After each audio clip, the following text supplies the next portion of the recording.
Hola, buen día. ¿Cómo están? Estamos muy contentos de que estén todos conectados. Estuvimos esperando un ratito para que terminen de conectarse y ajustar los audios. Les agradecemos un montón, como siempre, que estén ahí.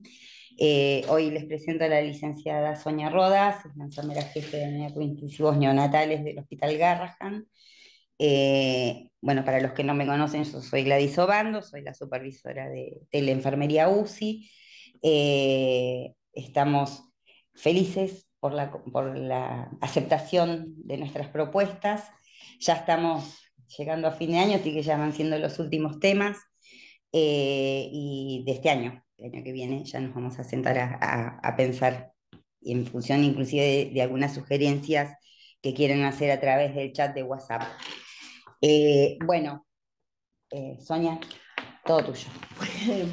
Muy buenos días a todos. La verdad que muy contenta de compartir este espacio. Les voy a presentar a la licenciada Leticia Subieta. Ella es enfermera jefe a cargo en la unidad de neonatología, así que vamos a compartir este espacio y esperamos que sea del agrado de ustedes. Hola, ¿qué tal? Buenos días, chicos, a todos. Bueno, un gusto que estén del otro lado, participando siempre en este espacio que nos brinda OCD y Gladys cada 15 días para poder presentarles un tema del servicio. En este caso vamos a hablar de la intervención de enfermería en el neonato con hipertensión pulmonar persistente. Y hoy nos acompaña la licenciada y especialista Laura Chamorro y la licenciada Liz Zambrana, que son enfermeras del servicio de NEO. Como siempre decimos, una vez que finalizamos esta charla, estamos abiertas a las preguntas y que también ustedes puedan compartir cómo trabajan en sus unidades y nosotros poder presentarles a ustedes lo que a nosotros, nuestras estrategias sirven para esta calidad de pacientes de un hospital de alta complejidad. Así que bueno, chicas, cuando quieran pueden empezar. Bueno, hola, buenos días. El día de hoy vamos a estar trabajando, ¿no? Las intervenciones para recibir a un paciente con hipertensión pulmonar. Y para ello nos planteamos con Laura trabajar tres objetivos. Uno, evaluar e identificar los cambios en la clínica del paciente, planificar cuidados orientados a evitar peligros y complicaciones, brindar cuidados integrales al recién nacido y a su familia. Bueno, antes que nada, antes de iniciar, nosotros con Laura nos preguntamos, ¿qué es la hipertensión pulmonar, ¿no? Para poder brindar estos cuidados oportunos. Bueno, la hipertensión pulmonar es una alteración que se caracteriza por el aumento de la resistencia vascular pulmonar, que se mantiene anormal, elevada esa resistencia vascular pulmonar, generando un shunt de derecha a izquierda a través del ducto arterioso y del foramen oval. ¿Qué causa? Causa hipoflujo pulmonar e hipoxemia. Bueno, antes de nada, nosotros tenemos que plantearnos, ¿dónde sucede esto? ¿Cómo sucede esto? Para ello debemos hablar de la transición de la vida intrauterina a la vida extrauterina, ¿no? Vamos a plantearnos la circulación fetal. Bueno, en la circulación fetal, el intercambio gaseoso se lleva a cabo en la placenta, ¿sí? La placenta va a ser el órgano a través de la madre que va a brindar, ¿no? Que va a brindar la oxigenación, el intercambio gaseoso de este feto. ¿Sí? Los alvéolos se van a encontrar llenos de líquido, el pulmón por el ambiente que se encuentra, el feto. Las arterias pulmonares están en vasoconstricción, ¿sí? O sea, están cerradas. El flujo pulmonar está disminuido porque no tiene función aún. Recordemos que el intercambio gaseoso lo realiza la placenta a través del ductus arterioso y el foramen oval, generando una conexión entre una aurícula derecha y la aurícula izquierda, generando un shunt, ¿sí? Este efecto es normal para la circulación fetal, ¿sí? En la transición extrauterina, en el nacimiento del recién nacido, el pulmón va a ser el encargado del intercambio gaseoso. El alvéolo se va a expandir por la entrada del oxígeno a través del llanto. La arteria pulmonar se va a vasodilatar, se va a abrir. El flujo pulmonar se aumenta, ¿no? Y el ductus arterioso y el foramen oval se van a cerrar fisiológicamente. Eso es la circulación que todos conocemos, ¿no? La circulación del corazón. ¿Qué pasa en la hipertensión pulmonar, ¿no? Eh, lo que sucede es que el intercambio gaseoso lo tiene que realizar el pulmón, porque ya no está la placenta. El alveolo sigue siendo húmedo, se encuentra con líquido. La arteria pulmonar está vasoconstricta, no puede ingresar el oxígeno, ¿sí? El flujo pulmonar se va a encontrar disminuido, ¿no? Y el ducto arterioso y el foramen oval, por las fuerzas de presiones que tiene la aurícula derecha, se mantienen abiertos, generando dificultad respiratoria, ¿no? Y este niño o este recién nacido va a presentar signos y síntomas. ¿Cuáles son los signos y síntomas nosotros que tenemos que observar, o ustedes, ¿no? Al reseccionar un recién nacido con estas características: dificultad respiratoria, hipoxemia, cianosis, taquicardia, taquipnea y el desequilibrio entre la ventilación y la perfusión. Esos son los signos que nosotros tenemos que darnos cuenta o que nos tienen que llamar la atención. ¿Bien? Las causas más frecuentes asociadas, está bien, la mala adaptación es una causa, pero hay otras causas más asociadas que van a desencadenar en una hipertensión pulmonar del recién nacido. El síndrome de estrés respiratorio, el síndrome de aspiración meconial, ¿sí? La impregnación de ese meconio en los alvéolos no va a dejar que se dilaten, ¿no? Esos alvéolos para que ingrese el oxígeno, la asfixia perinatal causada por la hipoxia, la neumonía, ¿no? La sepsis y la hernia diafragmática congénita, al no poder desarrollar sepsis pulmón, también va a ser una causante. ¿Sí? ¿Cómo se diagnostica? Porque esos son signos y síntomas que también una cardiopatía congénita las puede presentar y nos podemos confundir. Para ello necesitamos estudios complementarios como los que diagnostiquen esta enfermedad. Por ejemplo, la radiografía, vamos a ver dificultad al ingreso del aire, ¿sí? Campos pulmonares obstruidos, gases arteriales alterados, ¿sí? Y el estudio por excelencia que va a definir, ¿no? Y va a aclarar si es una cardiopatía o es una hipertensión pulmonar es el ecocardio. A través del ecocardio Doppler, ¿no? Se va a ver aumentado este zoom de derecha a izquierda. Mientras más grande sea el zoom, es más grave la hipertensión pulmonar, ¿sí? Eso es lo que nosotros tenemos que tener en cuenta. No solamente la ecografía para diagnosticar, sino también la ecografía para ver la continuidad y efectividad del tratamiento. Lo que nosotros ya sabemos el porqué, ya la diagnosticamos, nosotros tenemos que preparar la unidad para recepcionar a un paciente con estas características. Laura nos va a explicar qué elementos vamos a preparar y qué cuidados debemos considerar para poder trabajar e intervenir adecuadamente con este tipo de pacientes. Bueno, como dijo Liz, estos son pacientes que ingresan a la NEO en estado crítico, entonces debemos anticiparnos preparando la unidad con toda la patología necesaria para su atención. Debemos contar con una servocuna que tenga preferentemente la balanza incluida. No olvidemos que estos pacientes se encuentran con mucha labilidad hemodinámica y debemos disminuir lo que es la estimulación que va a aumentar el consumo de oxígeno. Si no contamos con esta servocuna que tenga balanza incluida, debemos considerar el peso del paciente cuando éste se encuentre estable o su estado lo permita. También la servocuna debe ser elevable, ya que estos pacientes pueden requerir ECMO. El monitor multiparamétrico nos debe permitir el registro de saturación pre y postductal, frecuencia cardíaca, una TEA invasiva con la trazabilidad de la línea. También debemos contar con bombas de alta definición para la administración de drogas vasoactivas, pseudoanalgesia.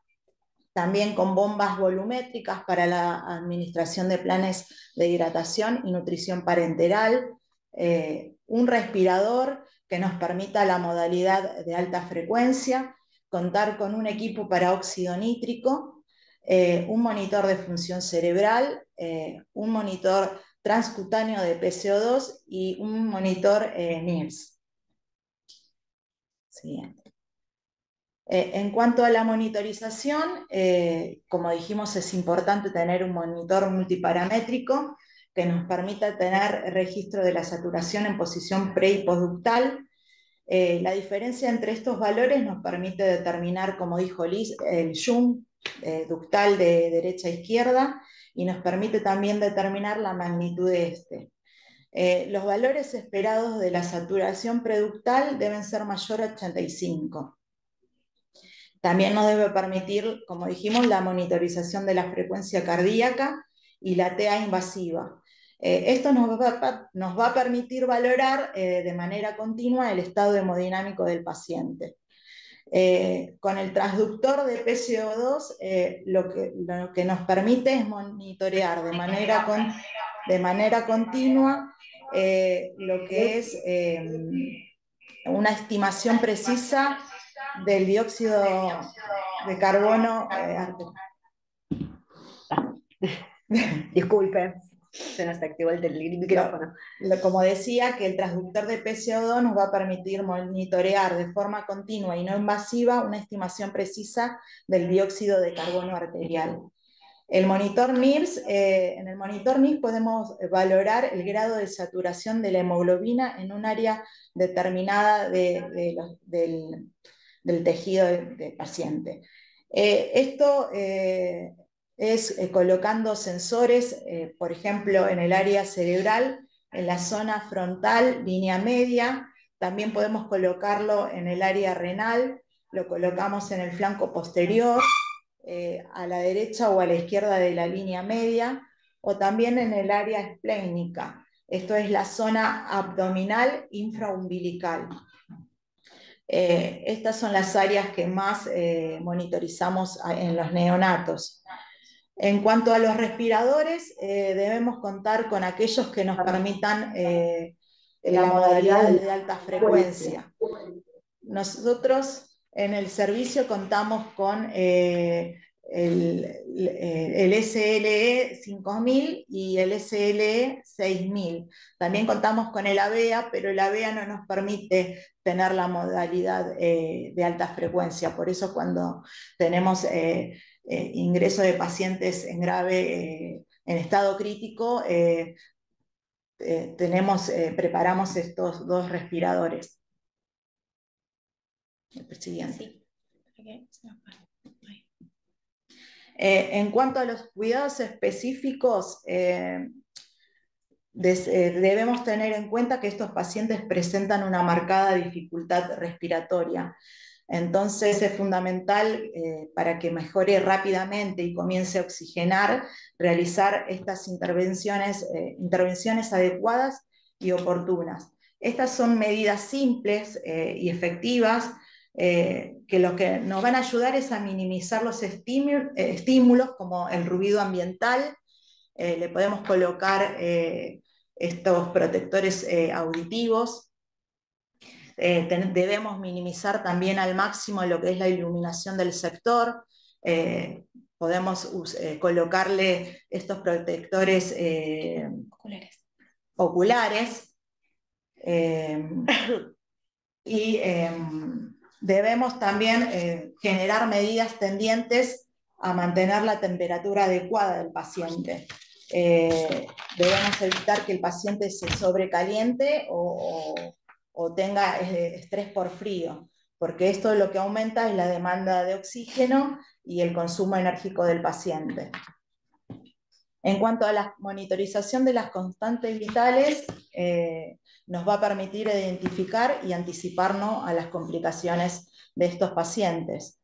La monitorización de la saturación preductal, el sensor debe colocarse en la palma derecha y en las extremidades inferiores en la posición postductal. Debemos tener una monitorización de la TA que debe ser continua, debe realizarse por medio de un catéter arterial. Es importante consensuar con el médico el valor adecuado de tensión arterial para cada paciente en particular.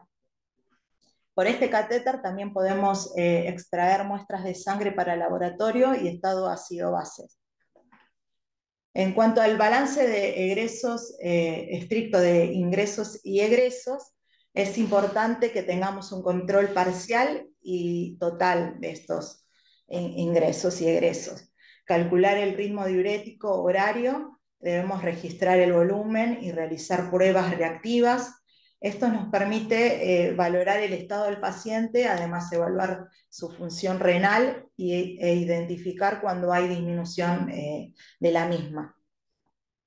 Por último, debemos realizar una valoración clínica del paciente y registrar todo en nuestra hoja de enfermería, colocando estos controles, los realizamos cada 2 horas en condiciones de estabilidad y en condiciones donde la inestabilidad es marcada, las realizamos horarios.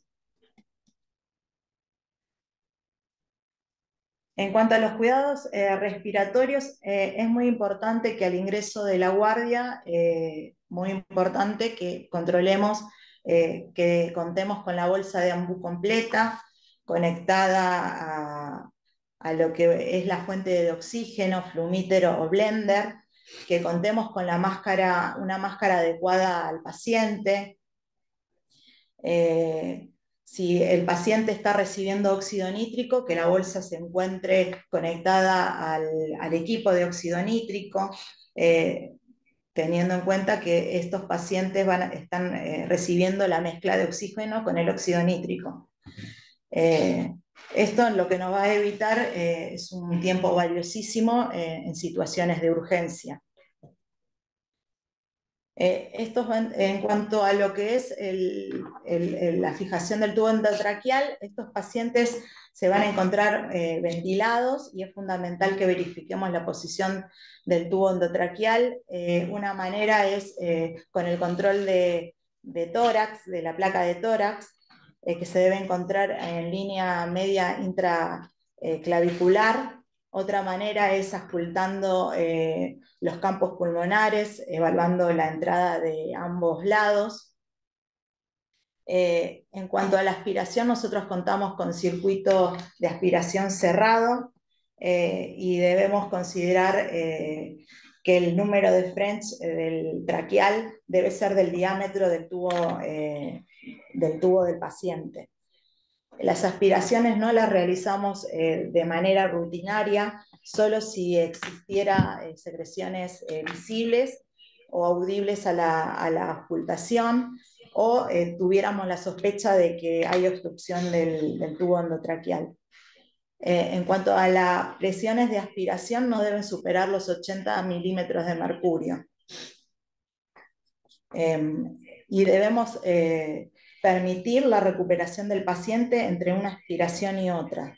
Una vez que observemos que el paciente está totalmente recuperado, registramos todo esto en la hoja de asistencia respiratoria, además de los parámetros del respirador, la saturación del paciente, las características de las secreciones, y también podemos registrar los valores de estado ácido-base.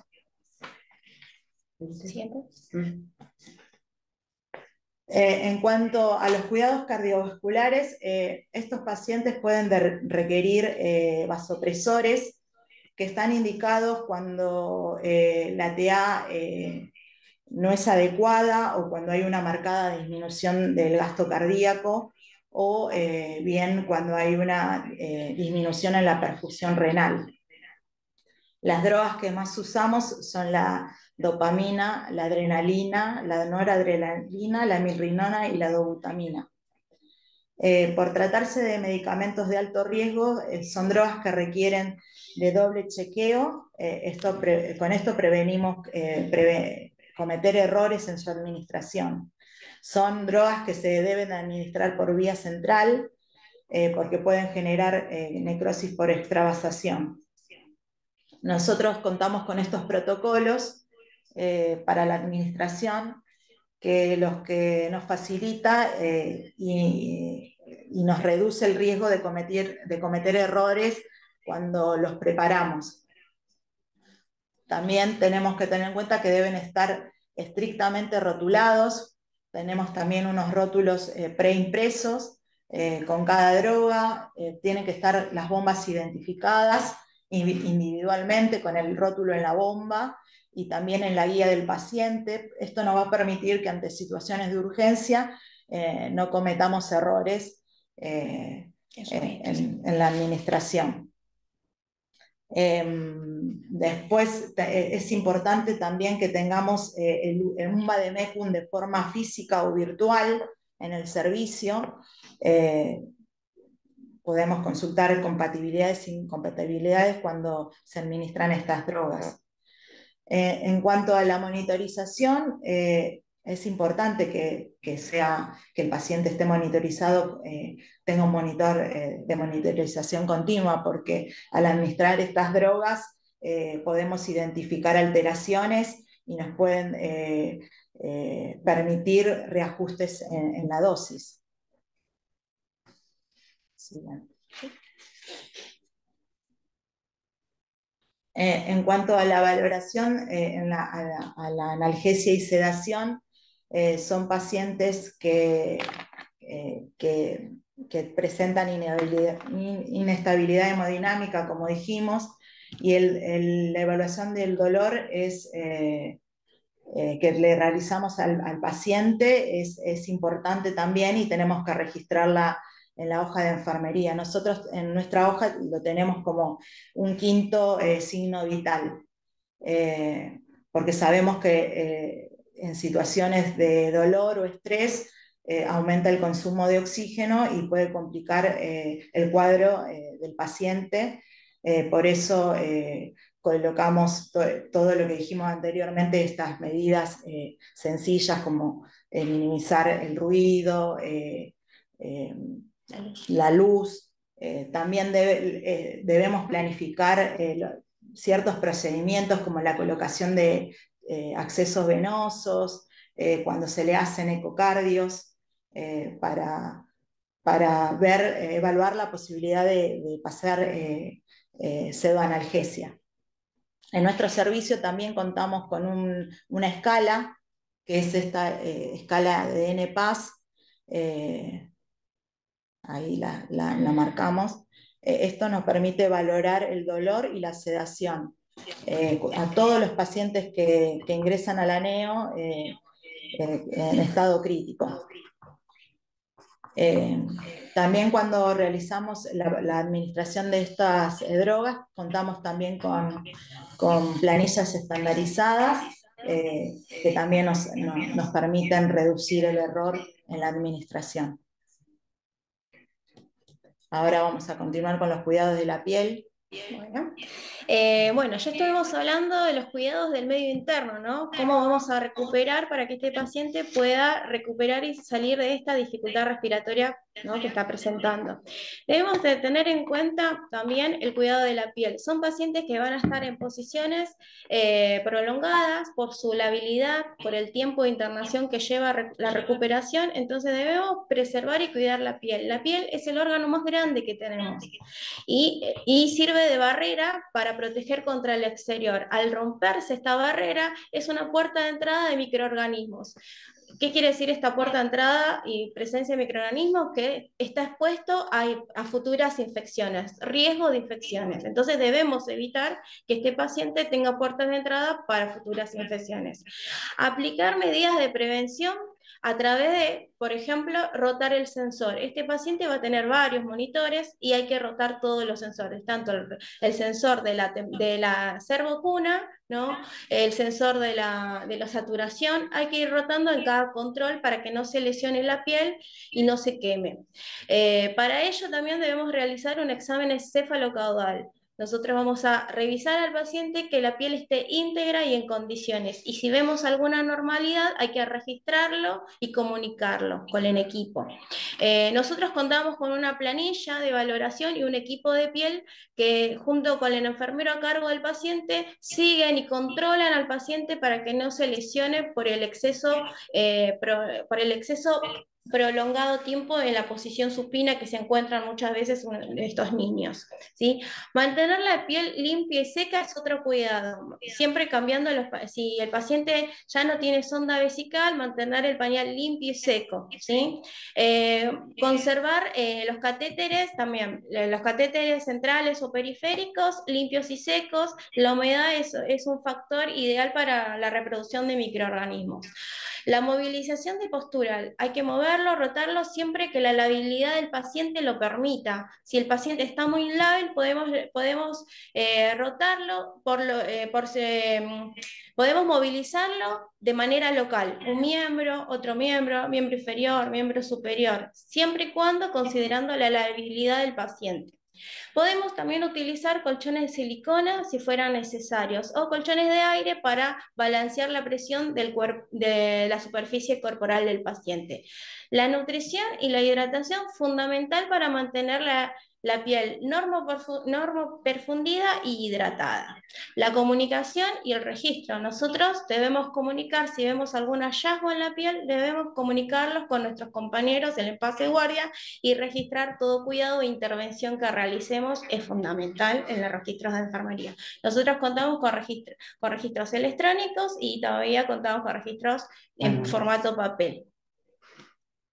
Bueno, y no nos debemos olvidar de la familia, los cuidados centrados en la familia, ¿no?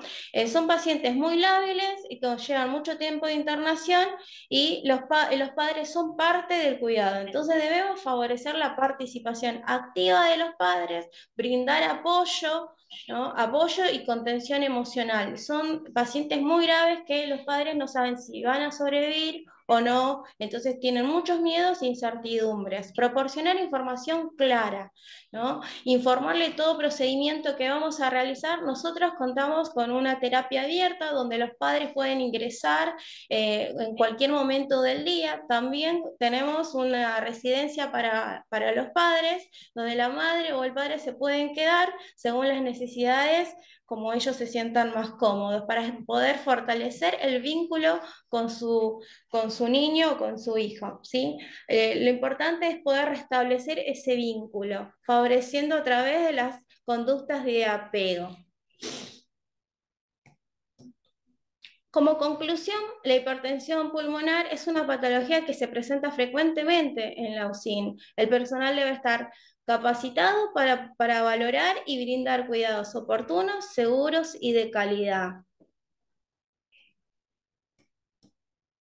Bueno, para terminar, nosotros queríamos regalarles esta frase que dice así: la formación y la experiencia son necesarias para saber cómo observar, cómo pensar y qué pensar.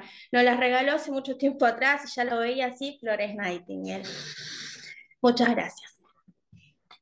Muy bien, excelente. Hay dos preguntas acá sí. que fueron haciéndolas sobre la marcha, pero ya ustedes habían transcurrido ese tema, así que por eso lo paramos.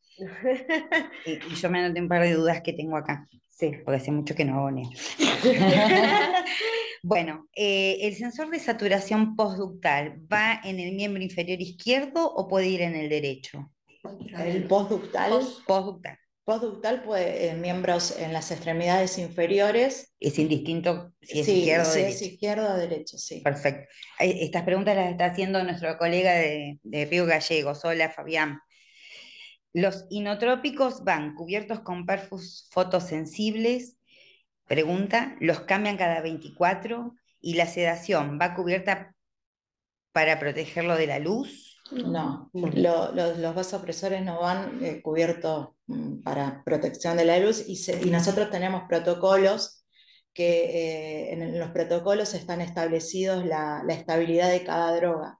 Por ejemplo, tenemos la dopamina que se cambia cada 48 horas, la milrinona se cambia cada 72, la nora y la adrenalina se cambian cada 24 horas.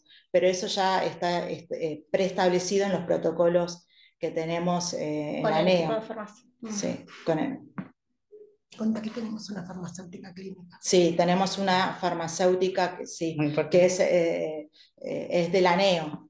Y bueno, los protocolos son elaborados por ella. Por ella y el equipo de enfermería De junto con el médicos. médico. Sí. Sí, sí, sí. Entonces eso nos facilita a nosotros también en el momento de la preparación de la medicación. Sí. La Y por medica- otro lado, para los tiempos, hay una intervención del Servicio de Epidemiología y Control de Infecciones del hospital.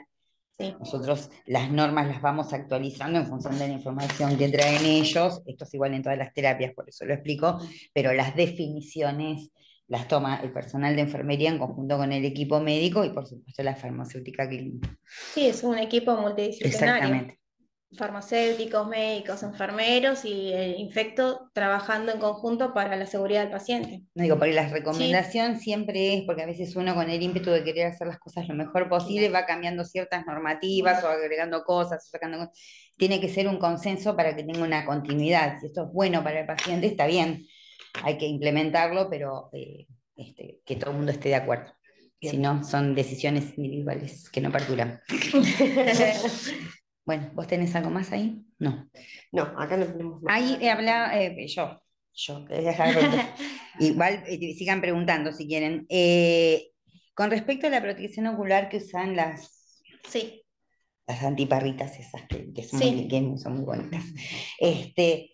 De todas maneras, eso no elimina la limpieza ocular o chequear que no haya úlceras de córnea y esas Claro, cosas. dentro del cuidado de la piel, Si no, parece que te dentro del ponen- cuidado de la piel también vamos a cuidar las conjuntivas, ¿sí? Bien, muy Nosotros bien. son pacientes que Eso van a quería estar que aclares. sedados, entonces donde no hay movilidad ocular, entonces nosotros usamos ungüentos para proteger y humedecer la piel pupilar.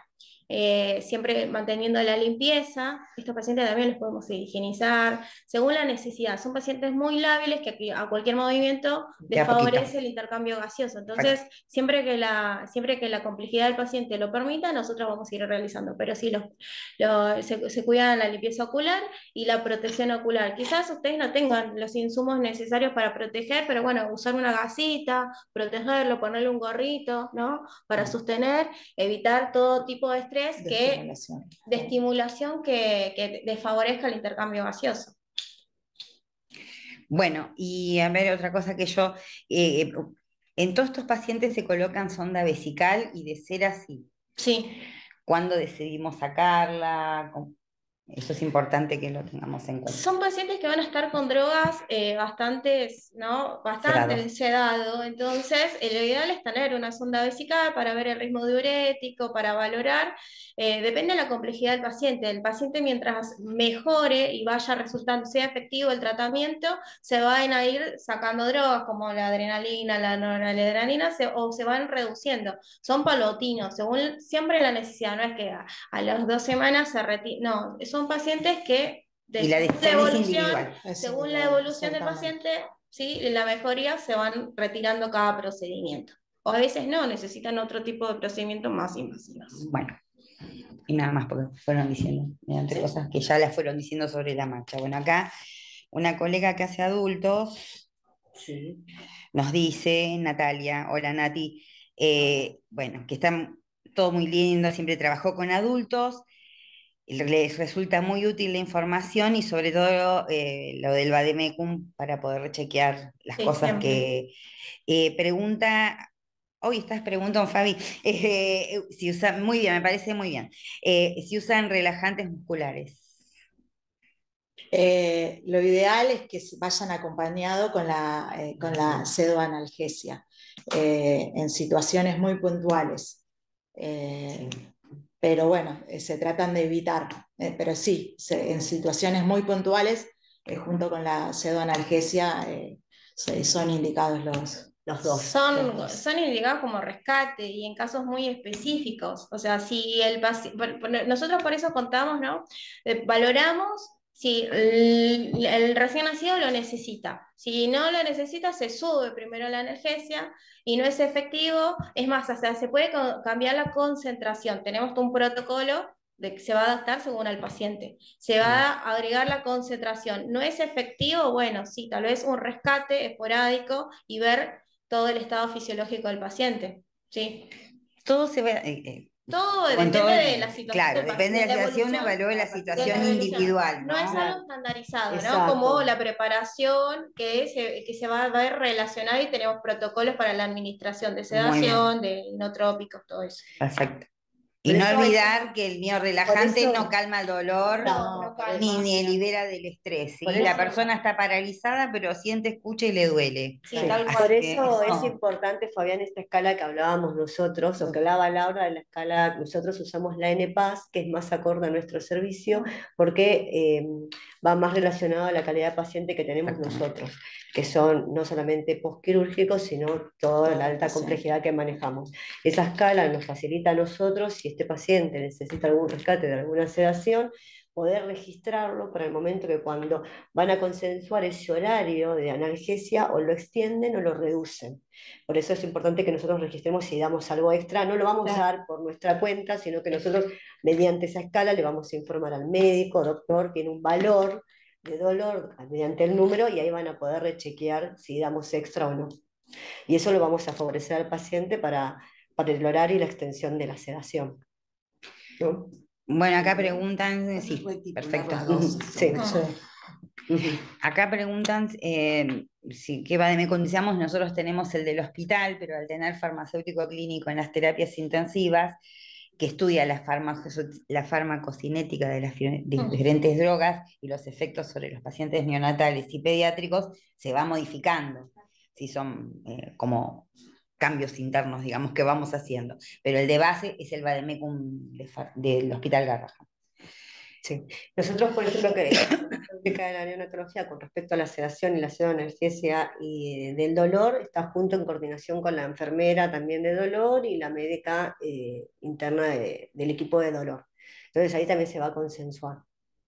¿Sí? Bueno, acá Fabián pregunta, supongo que son medios, ¿no, Fabián? Si usamos medios físicos para la hipertermia y si no produce más vasoconstricción. ¿Pero por qué hablas ¿Por qué la hipertermia? hipertermia? Supongo que está con, pues esto, que estamos hablando de la vasoconstricción pulmonar persistente, de la hipertensión pulmonar persistente que tiene relación, pero no de la periférica, Fabián. En realidad hay que cuidar al paciente para prevenir la hipotermia porque aumenta el consumo de Claro. oxígeno, pero en ningún momento el paciente está hipertérmico, debería estar siempre normotérmico y es el objetivo de nuestro cuidado. Claro. Tal cual. Sí. Después preguntan, ¿dónde se puede consultar para estar al tanto de estos WINAR? Nada, eso yo ya lo estoy contestando. Porque eso era... Listo. Bueno. Vamos bien. ¿No hay más A ver, preguntas? No, no hay más preguntas. no sé si quieres agregar algo más, Soñado. ¿Alguno quiere Tenemos preguntar algo más? 10 minutitos. Bueno, tenemos tiempo, así que si quieren hacer preguntas, estamos dispuestos a contestar. Y me parece que acá hay algo fundamental que es la continuidad del cuidado, Sí. el pase de guardia de enfermería, el estar en contacto con los médicos, el mirar la placa, el conocer el estado el valor del estado ácido base, son cosas que uno por ahí va dejando de lado porque dice, bueno, está la muestra, pero es muy importante que el enfermero tenga conocimiento de esto.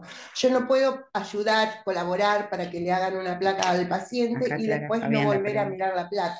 Yo tengo que ver la placa para ver cuánto tiene de expansión pulmonar, tengo que ver dónde está colocado el tubo endotraqueal, tengo que ver que la sonda orogástrica esté bien colocada y realizar la aspiración todas las veces que sea necesario en los controles. Lo de la aspiración con el circuito cerrado. ¿Querés contar un poquito la técnica de aspiración, por favor? La técnica de aspiración es, bueno, el circuito cerrado tiene que ser el French del tubo endotraqueal. Nosotros tenemos que tener la medición para introducir la sonda, es la medida, el circuito cerrado viene con números. Entonces, si el tubo está, tiene que coincidir lo que es la sonda, al número de lo que es eh, El el tubo. tubo, sí. Entonces, Y lo marcamos para no introducir de más y y lesionar la zona, la ¿no? carina, Ujú, sí. para no lesionar, y entonces nosotros lo rotulamos. Muchas veces el mismo circuito viene con colores que nos va guiando, ¿no? Por ejemplo, y también, o sea, la sonda de aspiración también está rotulada por números y por colores. Entonces vemos el color, hacemos coincidir con La el pregunta para número, vos. con el número de tubo, la distancia, ¿no? Está en 10 y la sonda en 10. Y le Entonces, ponemos 10 el color rojo. rojo y lo identificamos con color rojo, que nos da el indicio de que es hasta ese lugar que Que tenemos que ya entrar, está, y no sí. más para no lastimar y lesionar. Y ahí es donde, si nos pasamos, viene el sangrado. El sangrado también nos tiene que dar la llamada de atención de que hicimos un daño y está mal, no debería pasar Y eso. también la sobreestimulación de... Claro. Tal cual, Y por eso no está de rutina la aspiración. sí. Siempre- Siempre, no es una- Siempre, no es una demanda del paciente. siempre Exactamente. valorando la No es una necesidad tal nuestra, cual. sino la del Entonces, para paciente. ello también hay que escultar ambos campos pulmonares. La instilación Ujú. de solución fisiológica también no la realizamos en forma rutinaria, solo Si fuera necesario. si fuera necesaria, si vemos que las secreciones son espesas Ah. o hay secreciones visibles. Bueno, acá preguntan no alcanzo a ver de dónde son, pero bueno, después me aclaran. Primero, felicitaciones, ya hay club de fans felicitando, les aviso. Y la pregunta es, ¿cómo es la relación enfermera-paciente y de qué depende? Sonia, la licenciada acá. la relación Yo no tengo nada que ver. enfermera-paciente, nosotros tratamos de que sea la adecuada a la necesidad del paciente. Un paciente con hipertensión pulmonar, cuando ingresa, generalmente es considerado un paciente A. Pero según cómo evolucione su enfermedad, puede ser considerado un paciente AA. Cuando el paciente se pone más crítico, necesita más cosas y necesita por ahí 2 enfermeras. Y esto pasa generalmente cuando el paciente con hipertensión pulmonar va a ingresar a ECMO. Entonces, en ese momento, con el aumento de criticidad, uno le va a ofrecer a ese paciente 2 enfermeras para su atención. Cuando el paciente es una hipertensión pulmonar que se mantiene estable, por ahí en las primeras 12 horas es un A, después pasa a ser un paciente B y se comparte con otros pacientes. Pero todo depende del estado del paciente. Y sobre todo, claro, ustedes pueden decir, y claro, ustedes son el Garrahan, les sobra enfermeras. Pero no, enfermeras no sobran en ningún lado. Entonces, Nunca. es muy importante conocer cuál es la criticidad del paciente para asignarle el personal de enfermería que necesita. Los enfermeros nunca sobran. No. Es un recurso humano crítico en el mundo, no solamente en la Argentina. Esto es importante tener en cuenta cómo está el paciente para asignarle la cantidad de enfermeras necesarias. Bueno, creo que no hay más nada y creo que ya estamos. Como se habrán dado cuenta, porque por ahí está implícito y ya está como que lo llevamos en la piel, los enfermeros del Garrahan, que obviamente sabemos que estamos frente a enfermedades muy graves, muy críticas, son niños que están en alto riesgo de morirse o de tener secuelas graves en un futuro. Y la idea es trabajar para que a medida que se va curando su enfermedad o de la causa de su enfermedad, nosotros acompañemos en mirar el daño, no agregarle más cosas con las que vino. Por eso le rotamos el punto de apoyo, lo aspiramos cuando necesita, le cuidamos los ojitos, le ponemos el inotrópico y lo mandemos cuando corresponde. Acá Sonia y Leti se ocupan de ver que estén los enfermeros necesarios para su cuidado. O sea, todo un trabajito, después el ayudante va a buscar la gasita que se necesita para curar, o sea, todo el equipo está enfocado, más allá de que no lo toque directamente como lo hace la enfermera, para que cada situación sea para prevenir más daño de que ella, o sea, el nene ya sabemos, está enfermo, el bebé ya está enfermo, viene enfermo, tiene una enfermedad grave. Pero hay que evitar. Claro, sí, cuanto más complicaciones, mejor, peor pronóstico para el paciente. O sea, o se va a curar de la hipertensión, le corrigen la hernia diafragmática con un ojo menos porque se ulceró la córnea. Bueno, entonces esas cosas son las que el laburo de enfermería de todos los días tiene que ver con eso, ¿sí? En todas las terapias intensivas y sobre todo en estos enanos chiquititos, divinos. Así que bueno, y bueno, le agradecemos a Florence Nightingale por ser nuestro eje en la vida y a Henderson por habernos hecho entender, trabajar sobre los factores de riesgo. Entonces, creo, uno no, lo estudia en la escuela de enfermería y es medio aburrido, ¿no? Una historia de enfermería, pero después uno en el ejercicio profesional se da cuenta que esos son los pilares, esta visión de Flor de poder trabajar en las necesidades de los pacientes y en la posición de Henderson, de prevenir todos los riesgos que hagan más daño a las personas. Entonces, muchas gracias a ustedes y bueno, nos estamos viendo con Neo el jueves que viene, el otro. Bueno, listo. Muchas gracias. Y yo ya. Y el anteúltimo sería, ¿no? Creo. Ya terminamos este año con Neo. Bueno, muchas gracias. Muchas gracias. Y a los clubes de fans, muchas gracias por las felicitaciones. Gracias chicos.